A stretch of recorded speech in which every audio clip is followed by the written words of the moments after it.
Welcome to another English challenge video where I teach you some complicated English vocabulary, okay? I want you to describe what I just did in English.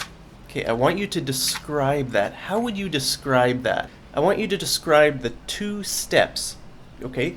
The first step is this, okay? And then the second step is this. Okay, so I want you to describe both those things down there in the comments. Okay, so I'm going to give you 5 seconds to think about it before I tell you. Okay, 1, 2, 3, 4, 5. If you need more time, click pause on the video. Okay, so there's 2 steps, right? The first step is, well, I take a matchbox. This is called a matchbox. Okay, so I take a match. This is called a matchstick. A matchstick. Okay, and the end of the matchstick, you could call that the head of the matchstick. And this part here could be called the striking surface. The striking surface. Okay, so usually a matchbox has a striking surface on each side of the box. Okay, so you take a matchstick out of the box and you pin it against the striking surface with your index finger. Okay, this finger is called your index finger. This is the middle finger. Okay, don't do that. That's bad. And this is the ring finger, and this little guy is the pinky. The pinky promise, right?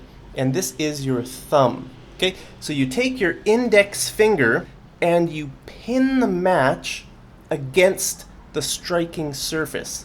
Okay, this is what it means to pin. To pin means to hold something down. Okay, like in wrestling. Have you ever seen the sport wrestling? In wrestling, you have to pin your opponent down on the ground. You have to put their shoulders back on the ground. You have to hold their shoulders down. That's called pinning. Okay, if you pin something down, that means you hold it down. Okay, so right now I'm pinning the match down onto the matchbox.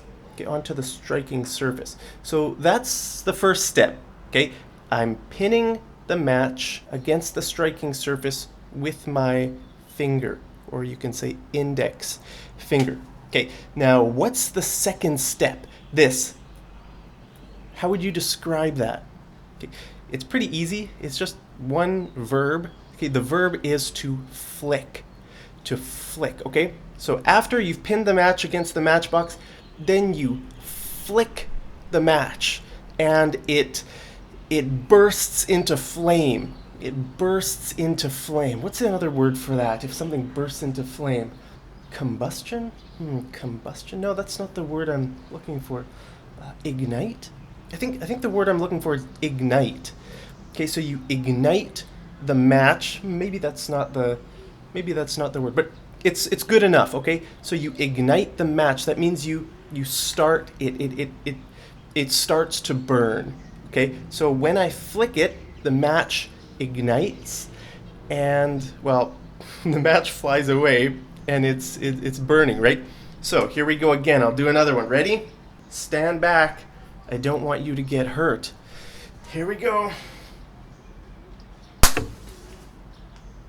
That was crazy. It burst into flame. Okay, so that's the English challenge for today. Okay, to pin, that's one verb, and then the second verb is to flick.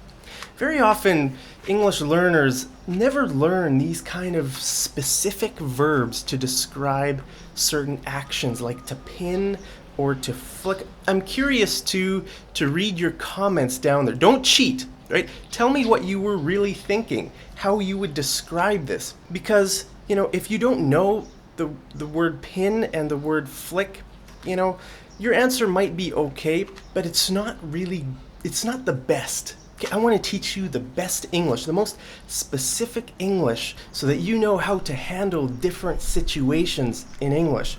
I mean, maybe you don't use matches, but that's still good to know if you're in a situation where you need to light something with a match, or to describe other things too. We don't just flick matches. You can flick anything. If there's a bug on your hand, you could flick the bug off. Okay, or the verb to pin. I mean, you can pin anything.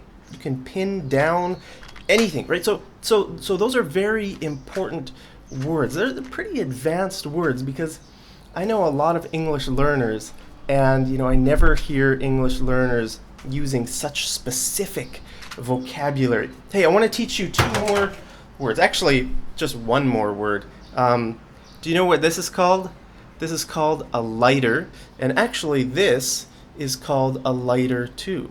Okay, so there are 2 different kinds of lighters. How do you even work this one? There we go, see?